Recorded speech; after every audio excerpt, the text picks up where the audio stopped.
안녕하세요, 사랑하는 여러분. 오늘도 이 영상을 찾아주셔서 진심으로 감사드립니다. 혹시 지금 이런 상황이신가요? 병원에 갔는데 의사가 고개를 가로젓습니다. 검사 결과를 보는데 손이 떨립니다. 아침에 눈을 뜨면 온몸이 아파서 움직이기조차 힘듭니다. 사랑하는 가족이 병상에 누워 있는데 아무것도 해줄 수 없어 가슴이 찢어집니다.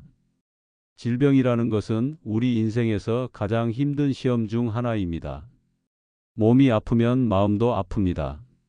잠을 이루지 못하고 식욕도 없어지고 모든 것이 무너지는 것 같습니다. 특히 나이가 들수록 건강 문제는 더욱 절실해집니다. 현재 고령화 사회가 되면서 많은 분들이 건강 문제로 고통받고 계십니다. 통계에 따르면 60대 이상의 90% 이상이 만성질환을 하나 이상 갖고 있다고 합니다. 당뇨병, 고혈압, 관절염, 암, 심장병. 이런 병명들을 들을 때마다 가슴이 철렁 내려앉습니다. 병원비는 계속 나가고 약은 늘어만 가고 언제 나을지 기약도 없습니다. 가족들에게 짐이 되는 것 같아서 더 마음이 아픕니다. 하나님, 왜 저에게 이런 고통을 주시나요? 제가 무슨 죄를 지었기에 이렇게 아파야 하나요? 언제까지 이 고통이 계속되나요? 이런 질문들을 하나님께 던져보셨을 겁니다. 하지만 오늘 여러분께 전하고 싶은 놀라운 소식이 있습니다. 성경은 하나님을 치료하시는 하나님이라고 소개합니다. 우리의 질병과 고통을 외면하시는 분이 아니라 오히려 우리를 치료하고 회복시키기를 간절히 원하시는 분이십니다. 오늘은 질병과 고통 가운데 계신 모든 분들을 위해 하나님께서 성경을 통해 주시는 치유와 회복의 약속 5가지를 함께 나누려고 합니다.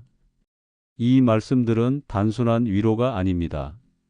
실제로 수많은 사람들이 이 말씀을 붙잡고 기적적인 치유를 경험했습니다. 여러분도 오늘 이 말씀을 통해 새로운 희망을 발견하시길 바랍니다. 자, 그럼 지금부터 함께 시작해 보겠습니다. 첫 번째 말씀은 출애굽기 15장 26절입니다. 이르시되 너희가 너희 하나님 나 여호와의 말을 들어 순종하고 내가 보기에 의를 행하며 내 계명에 귀를 기울이며 내 모든 규례를 지키면 내가 애굽 사람에게 내린 모든 질병 중 하나도 너희에게 내리지 아니하리니 나는 너희를 치료하는 여호와임이라. 이 구절에서 하나님께서는 자신을 치료하는 여호와라고 소개하십니다. 히브리어 원문을 보면 여호와 라파라고 되어 있는데 이는 치료하시는 하나님, 고치시는 하나님이라는 뜻입니다. 여기서 정말 중요한 진리가 있습니다. 치유는 하나님의 선택사항이 아니라 하나님의 본성이라는 것입니다. 마치 태양이 빛을 내는 것이 태양의 본성이듯이 하나님께서는 우리를 치료하고 회복시키시는 것이 그분의 본성이십니다. 이 말씀이 주어진 배경을 잠깐 살펴볼까요? 이스라엘 백성들이 애굽에서 나와 광야를 걷고 있을 때였습니다. 그들은 마라라는 곳에 도착했는데 그곳에 물이 너무 써서 마실 수가 없었습니다. 목이 마른 백성들은 원망하기 시작했습니다. 그때 하나님께서 모세에게 한 나무를 보여주셨고 그 나무를 물에 던지자 쓴 물이 단물로 변했습니다. 바로 그 순간 하나님께서 이 놀라운 선언을 하신 겁니다. 나는 너희를 치료하는 여호와다. 사랑하는 여러분, 지금 여러분의 삶이 마라에 쓴 물 같나요? 병으로 인해 삶이 너무 쓰고 힘드신가요? 하나님께서는 그 쓴 물을 단물로 바꾸실 수 있는 분이십니다. 그분은 치료하시는 하나님이시니까요. 이 말씀을 통해 우리가 알 수 있는 것은 첫째, 치유는 하나님의 뜻입니다.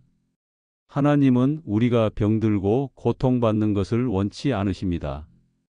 그분은 우리를 치료하기를 간절히 원하십니다. 둘째, 하나님은 치유할 능력이 있으십니다. 쓴 물을 단물로 바꾸신 것처럼 불가능해 보이는 병도 하나님께는 가능합니다. 셋째, 하나님의 치유는 전인적입니다. 단순히 몸의 질병만 고치시는 것이 아니라 마음의 상처, 영혼의 아픔까지 치료하십니다. 그렇다면 우리는 어떻게 해야 할까요? 이 말씀에 보면 조건이 있습니다. 너희가 너희 하나님 나 여호와의 말을 들어 순종하고, 순종이 중요합니다. 하나님의 말씀을 따르고 그분의 뜻 안에 거하는 것이 치유의 첫걸음입니다.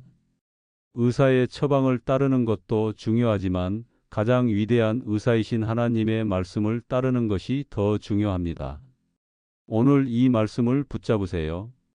하나님은 나를 치료하시는 분이시다. 그분은 나를 고치실 능력이 있으시고 나를 회복시키기를 원하신다. 이것을 믿음으로 고백하시기 바랍니다. 두 번째 말씀은 시편 103편 2절부터 3절입니다. 내 영혼아 여호와를 송축하며 그의 모든 은택을 잊지 말지어다. 그가 내 모든 죄악을 사하시며 내 모든 병을 고치시며. 이 시편은 다윗 왕이 쓴 것입니다. 다윗은 인생의 풍파를 많이 겪은 사람입니다. 전쟁터에서 싸웠고 질병도 경험했고 가족의 죽음도 목격했습니다. 그런 다윗이 자신의 영혼에게 명령합니다. 내 영혼아 여호와를 송축하라. 여기서 우리가 주목해야 할 부분은 내 모든 병을 고치시며라는 표현입니다.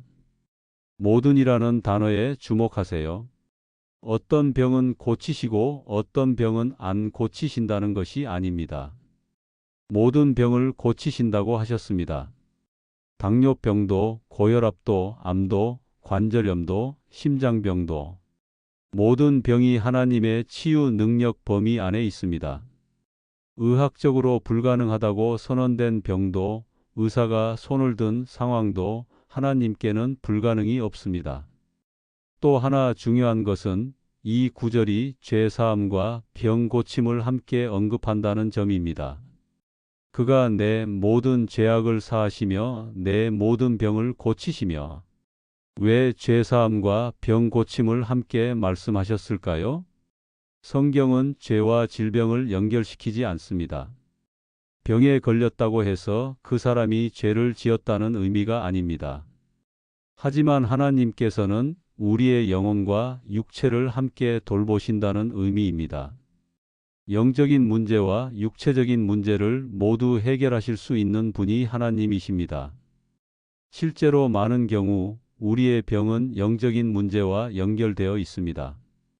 용서하지 못하는 마음, 분노, 원망, 걱정, 스트레스. 이런 것들이 우리 몸에 병을 가져올 수 있습니다. 하나님께서는 우리의 영혼을 먼저 치유하심으로써 우리 몸도 치유하십니다. 여러분, 혹시 용서하지 못하는 사람이 있나요? 원망하고 있는 상황이 있나요? 그것을 내려놓으세요. 하나님께 맡기세요. 그분이 여러분의 영혼을 치유하시고 몸도 치유하실 것입니다. 다윗은 이렇게 말합니다. 그의 모든 은택을 잊지 말지어다. 하나님께서 우리에게 베푸신 은혜를 기억하는 것, 그것이 치유의 시작입니다. 오늘 한번 생각해 보세요. 지금까지 살아오면서 하나님께서 여러분을 어떻게 지켜주셨는지, 어떻게 회복시켜 주셨는지를, 그 은혜를 기억할 때 우리는 다시 일어설 힘을 얻습니다. 하나님은 나의 모든 병을 고치시는 분이시다. 이것을 믿음으로 고백하세요. 세 번째 말씀은 야고보서 5장 15절입니다. 믿음의 기도는 병든 자를 구원하리니 주께서 그를 일으키시리라. 혹시 죄를 범하였을지라도 사하심을 받으리라. 이 말씀은 우리에게 매우 실제적인 방법을 알려줍니다. 병이 있을 때 어떻게 해야 하는가? 기도하라는 것입니다. 하지만 아무 기도나 하라는 것이 아닙니다. 믿음의 기도를 하라고 하셨습니다. 믿음의 기도란 무엇일까요?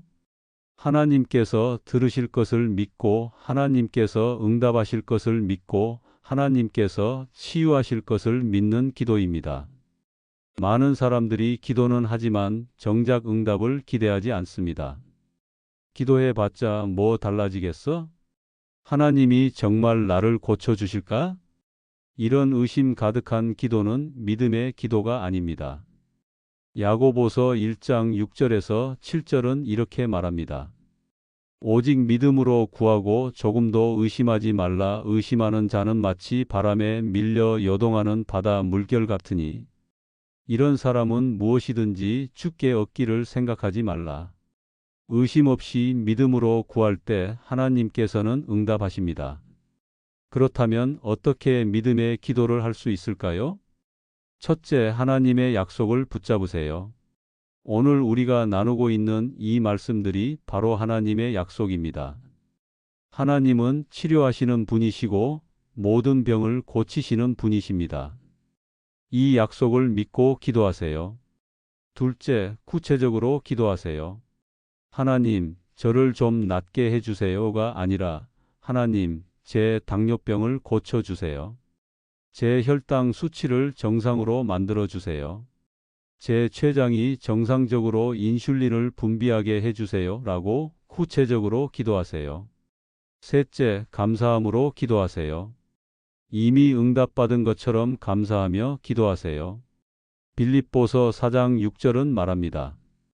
아무것도 염려하지 말고 다만 모든 일에 기도와 간구로 너희 구할 것을 감사함으로 하나님께 아뢰라. 넷째, 끈질기게 기도하세요. 한두 번 기도하고 포기하지 마세요. 누가복음 18장에 나오는 과부의 비유를 기억하세요.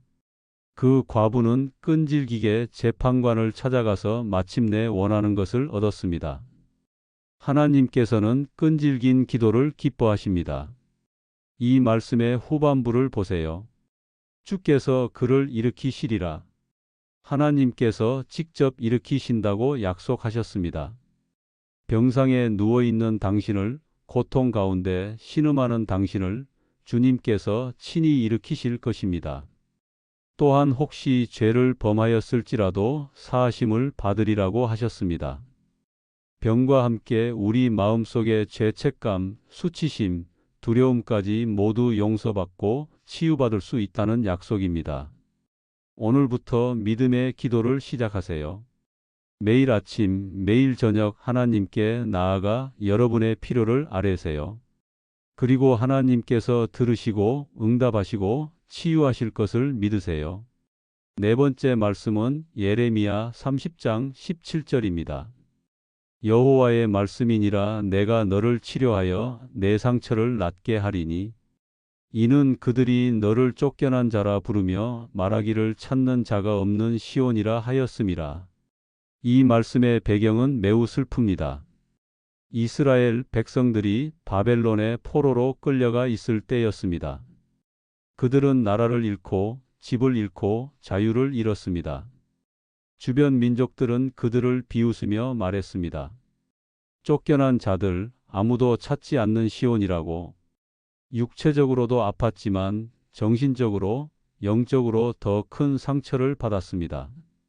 하지만 바로 그 순간 하나님께서 예레미야 선지자를 통해 이 놀라운 약속을 주셨습니다.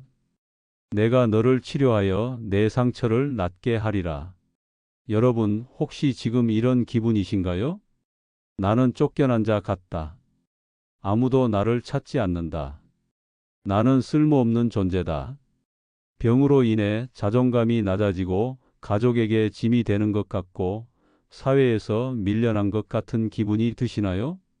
하나님께서는 바로 그런 여러분에게 말씀하십니다. 내가 너를 치료하리라. 내 상처를 낫게 하리라. 하나님은 여러분을 버리지 않으셨습니다. 포기하지 않으셨습니다. 오히려 여러분을 더욱 사랑하시고 여러분을 회복시키기를 간절히 원하십니다. 이 말씀에서 치료하다는 히브리어 단어는 라파인데 이는 꿰매다, 봉합하다는 의미도 있습니다.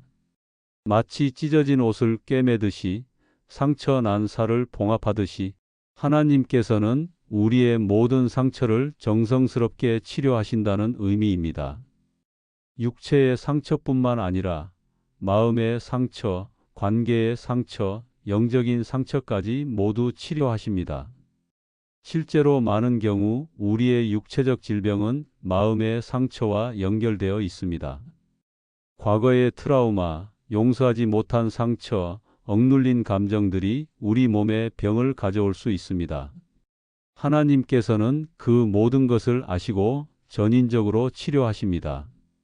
이 말씀의 또 다른 중요한 부분은 내가라는 표현입니다. 내가 너를 치료하여. 다른 누가 아닙니다. 바로 하나님께서 직접 치료하신다는 약속입니다. 의사도, 약도, 치료법도 중요하지만 궁극적으로 우리를 치료하시는 분은 하나님이십니다. 의사는 하나님의 도구일 뿐입니다. 하나님께서 직접 개입하실 때 불가능한 일이 가능해집니다. 그렇다면 우리는 무엇을 해야 할까요? 하나님의 약속을 믿고 그분께 우리 자신을 맡기는 것입니다. 하나님, 제가 지금 너무 아픕니다. 상처가 깊습니다. 하지만 주님께서 저를 치료하실 것을 믿습니다. 주님, 저를 고쳐주세요. 이렇게 기도하며 하나님께 모든 것을 맡기세요. 그리고 치료의 과정을 인내로 견디세요. 때로는 치료가 즉시 일어나지 않을 수 있습니다. 하지만 하나님께서는 가장 좋은 때에 가장 좋은 방법으로 우리를 치료하십니다. 다섯 번째이자 마지막 말씀은 이사야 53장 5절입니다. 그가 찔림은 우리의 허물 때문이요 그가 상함은 우리의 죄악 때문이라. 그가 징계를 받음으로 우리는 평화를 누리고 그가 채찍에 맞음으로 우리는 나음을 받았도다. 이 말씀은 예수 그리스도의 십자가 고난을 예언한 구절입니다. 예수님께서 십자가에서 채찍에 맞으시고 가시 면류관을 쓰시고 손과 발에 못 박히신 것은 단순히 우리의 죄를 위한 것만이 아닙니다. 우리의 질병과 고통까지도 대신 지시기 위함이었습니다. 그가 채찍에 맞음으로 우리는 나음을 받았도다. 예수님께서 채찍에 맞으신 이유는 우리가 나음을 받기 위함입니다. 마태복음 8장 16절부터 17절을 보면 저물매 사람들이 귀신 들린 자를 많이 데리고 예수께 오거늘 예수께서 말씀으로 귀신들을 쫓아내시고 병든 자들을 다 고치시니 이는 선지자 이사야를 통하여 하신 말씀에 그가 우리의 연약한 것을 친히 담당하시고 병을 짊어지셨도다 함을 이루려 하심이더라. 예수님께서 이 땅에 오셔서 병든 자들을 고치신 것은 이사야의 예언을 성취하기 위함이었습니다.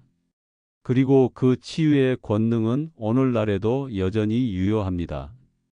예수님은 어제나 오늘이나 영원토록 동일하신 분이시기 때문입니다. 히브리서 138 2000년 전에 예수님께서 병든 자들을 고치셨듯이 오늘도 여러분을 고치실 수 있습니다. 십자가의 능력은 시간과 공간을 초월합니다. 예수님께서 흘리신 보혈은 오늘도 우리를 깨끗하게 하고 치유하는 능력이 있습니다.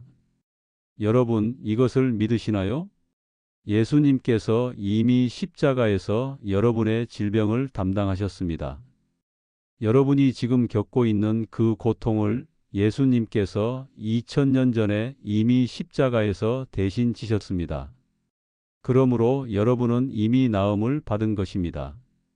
우리는 나음을 받았도다라는 표현을 보세요. 과거형입니다. 이미 이루어진 일입니다.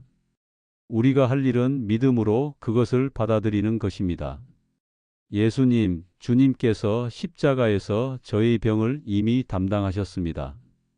주님의 채찍 맞으심으로 제가 이미 나음을 받았음을 믿습니다. 이제 그 치유가 제 몸에 나타나기를 기도합니다.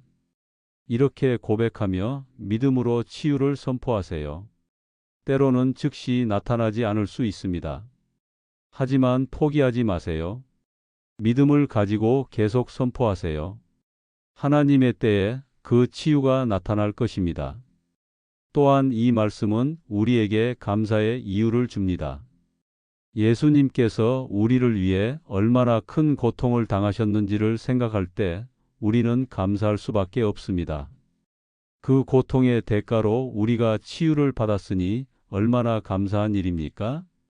사랑하는 여러분, 오늘 우리가 함께 나눈 5가지 말씀을 기억하시나요?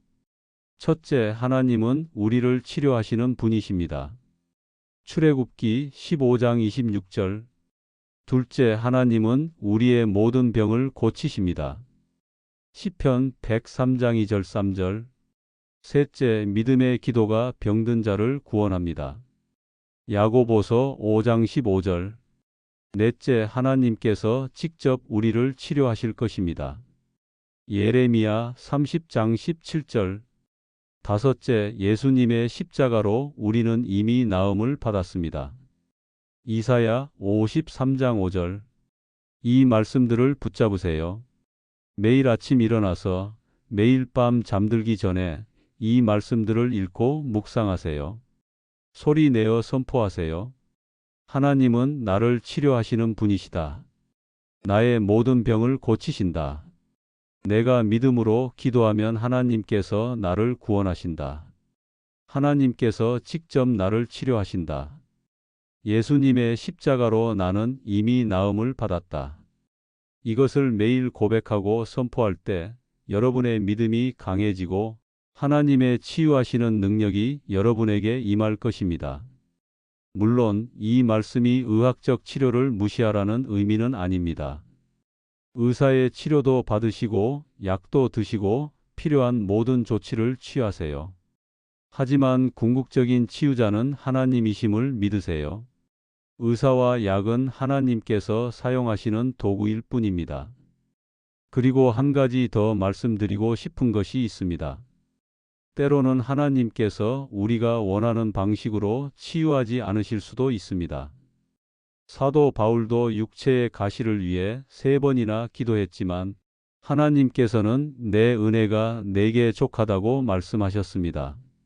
하나님의 계획은 우리의 계획보다 높고 하나님의 방법은 우리의 방법보다 지혜롭습니다. 그러므로 우리는 치유를 구하되 궁극적으로는 하나님의 뜻에 순종해야 합니다. 하나님, 저를 고쳐주세요. 하지만 주님의 뜻이 이루어지기를 원합니다. 이런 마음으로 기도하세요. 그리고 어떤 상황에서든 하나님께서 우리와 함께 하시고 우리를 사랑하시고 우리에게 가장 좋은 것을 주실 것을 믿으세요. 마지막으로 오늘 이 영상을 보시는 모든 분들을 위해 기도하고 싶습니다. 사랑하는 하나님 아버지, 오늘 이 영상을 보는 모든 분들 위에 주님의 치유하시는 손길이 임하기를 기도합니다. 지금 질병으로 고통받고 있는 모든 분들, 병원에서 좋지 않은 진단을 받은 분들, 사랑하는 가족이 아파서 마음 아파하는 분들, 주님께서 그들을 기억하시고 위로하시고 치료하여 주시옵소서. 주님의 말씀대로 주님은 치료하시는 하나님이십니다. 모든 병을 고치실 수 있는 능력이 있으십니다. 믿음의 기도로 나아가는 우리들에게 응답하여 주시옵소서. 예수님의 십자가 보혈로 이미 치유를 받았음을 믿고 그 치유가 지금 나타나기를 기도합니다. 육체의 건강뿐만 아니라 마음의 평안과 영혼의 안식도 함께 주시옵소서. 예수님의 이름으로 기도드립니다. 아멘. 사랑하는 여러분, 하나님께서 여러분을 사랑하십니다. 그분은 여러분을 치료하기를 원하십니다. 오늘 이 말씀을 붙잡고 믿음으로 나아가세요. 그리고 하나님의 놀라운 치유를 경험하시길 축복합니다. 오늘도 수고 많으셨습니다. 평안한 하루 되세요.